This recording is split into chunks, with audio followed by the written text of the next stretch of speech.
Bienvenidos a OOTO, The Out of the Office Investigation. Soy la doctora Anya Sharma. Y yo soy el doctor Ben Carter. Hoy, Anya, estamos investigando la arquitectura misma de la vida, desde cómo se clasificaba a la humanidad en el pasado hasta cómo se diseñan embriones humanos en los laboratorios de hoy. Exacto, Ben. Es una línea directa que conecta la historia con un futuro que ya está aquí. Y justo esta cita, Ben, creo que pone el dedo en la llaga. Ya no es una conversación sobre qué pasaría si. Está pasando ahora, en este momento. La ingeniería de seres humanos dejó de ser una teoría y se convirtió en una realidad comercial, un negocio de miles de millones de dólares. Así es. Y bueno, para entender bien de qué va todo esto, aquí está nuestro plan de investigación. Primero, veremos cómo funciona este diseño hoy en día. Después, vamos a desglosar las herramientas clínicas que se utilizan.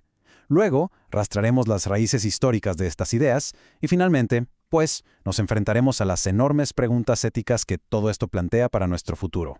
Muy bien, entonces comencemos por el presente. ¿Cómo ocurre exactamente este diseño en un laboratorio moderno? Es clave aclarar esto. No estamos hablando de que los científicos estén reescribiendo genes activamente, al menos no a nivel comercial generalizado. El proceso actual es más bien uno de selección. Se crean varios embriones con fertilización in vitro. A cada uno se le toma una pequeña biopsia, unas cuantas células, y se analiza su ADN para darles básicamente una calificación. Y con ese informe en mano, los padres eligen qué embrión implantar.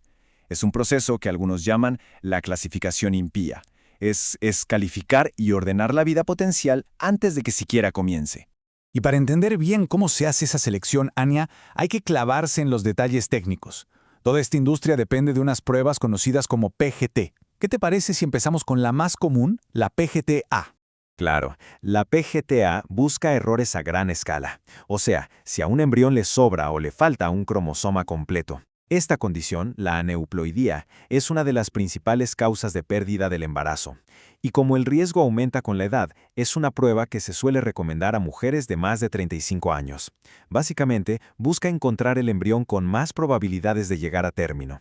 Y como vemos aquí, los motivos para usarla son muy específicos. Edad materna, pérdidas recurrentes, fallos previos. Pero ven, ¿qué pasa cuando el problema no es un cromosoma entero, sino algo muchísimo más pequeño? Digamos, un solo gen. Bueno, ahí es donde la tecnología se vuelve todavía más precisa, Anya. Ahí entramos al terreno del PGTM. Exacto. El PGTM ya no ve el panorama completo, sino que se enfoca en enfermedades causadas por la mutación de un solo gen. Piensa en fibrosis quística o anemia de células falciformes. Si los padres saben que son portadores, esta prueba les da la opción de seleccionar un embrión que no heredó esa enfermedad. Es una herramienta muy poderosa para familias que han lidiado con una condición por generaciones. Y esta lista muestra justo de qué tipo de condiciones estamos hablando. Pero a veces el problema no es ni un gen ni un cromosoma completo, sino que la propia estructura de los cromosomas está desordenada. Y para eso se necesita otra herramienta, la PGT-SR. Este es un poquito más complejo, pero a ver si esta analogía funciona. Imagina que tu ADN es un libro de instrucciones de 2 tomos. En un reordenamiento estructural, una persona tiene todas las páginas correctas, pero un capítulo del tomo 1 se pegó por error en el tomo 2. La persona, el portador, está perfectamente sana, pero sus óvulos o esperma pueden tener solo un tomo, y a ese le faltará o le sobrará un capítulo. La PGT-CR ayuda a encontrar los embriones que, por suerte, recibieron la combinación correcta y equilibrada de instrucciones. Y este diagrama nos muestra todo el proceso, ¿no? Empieza con la FIP para crear los embriones. Luego, el paso clave, la biopsia. Los embriones se congelan mientras esas células se van a analizar.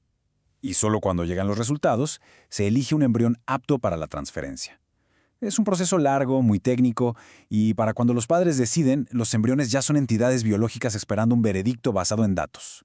Entonces, para resumir, tenemos PGT-A para problemas a gran escala, PGT-M para un solo gen defectuoso y PGT-SR para problemas estructurales. Son herramientas con una precisión increíble. Has dejado muy clara la parte clínica de estas herramientas, Anya. Pero esta idea, este deseo de clasificar a las personas según su aptitud, no es para nada nuevo. Y para entender la controversia de hoy, creo que es fundamental que miremos hacia atrás. Están escuchando OOTO con investigación del campesino. Tienes toda la razón. Y es que el marco intelectual para todo esto no nació en un laboratorio moderno, Ben, sino en plena era de la razón. Es irónico, ¿no? El mismo impulso de ordenar y clasificar el mundo natural sentó las bases para justificar jerarquías humanas muy destructivas. Exactamente. Personajes como Linnaeus no solo dijeron esta gente es de Europa y esta de África, no. Les asignaron características de comportamiento fijas. Básicamente, vistieron el prejuicio con una bata de científico. Y luego llegó Morton y lo llevó más lejos. Midió cráneos con semillas de mostaza para demostrar la superioridad intelectual europea. Le dio al fanatismo la apariencia de ser un dato objetivo. Y que no nos quede duda, como dice esta cita, esto no fue una locura que apareció de la nada en Alemania. El régimen nazi se inspiró directamente en los programas de eugenesia que ya existían en Estados Unidos. Este impulso de clasificar, de seleccionar, no desapareció, simplemente encontró herramientas mucho más poderosas en nuestro siglo. Y eso nos trae de vuelta al presente, a la herramienta más nueva y sin duda la más controvertida de todas, el cribado poligénico de embriones, o PGTP. Aquí es donde el pasado y el futuro realmente se encuentran, Aña. Totalmente. A diferencia del PGTM, que es como buscar un interruptor de encendido o apagado para una enfermedad, el PGTP es más bien como un pronóstico del tiempo genético.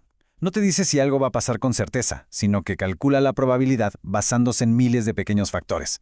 Y aquí no solo se analiza el riesgo de enfermedades complejas como la diabetes, sino también rasgos como la inteligencia o la altura. Y esta comparación es clave para entender el salto que se está dando.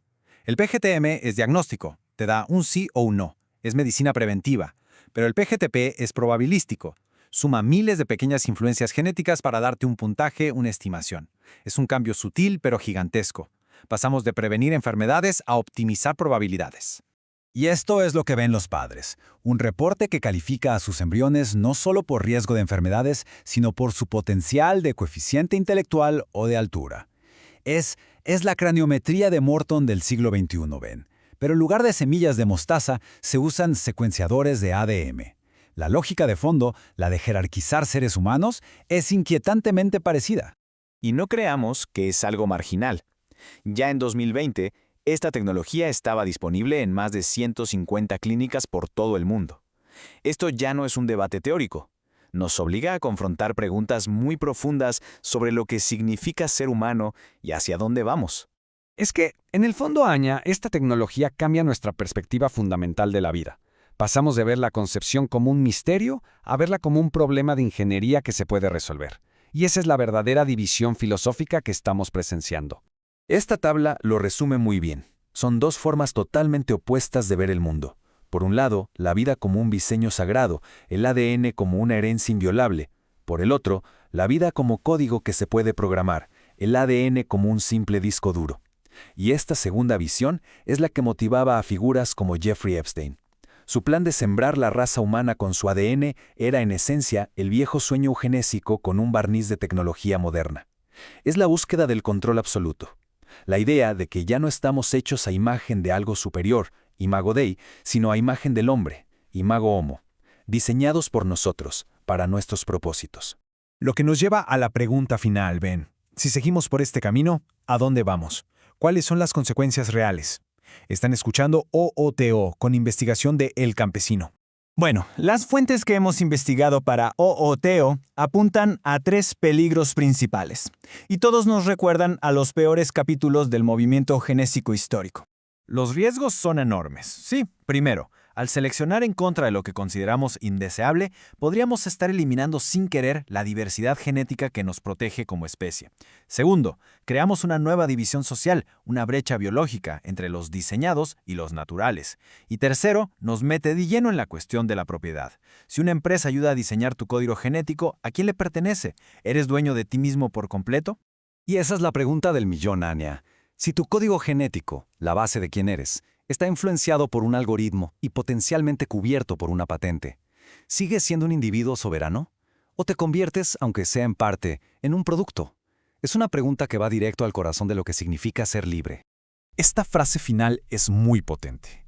Una humanidad que es diseñada y poseída es una humanidad que ha dejado de ser libre. La gran pregunta ya no es qué podemos hacer con la tecnología, porque los límites se desvanecen cada día.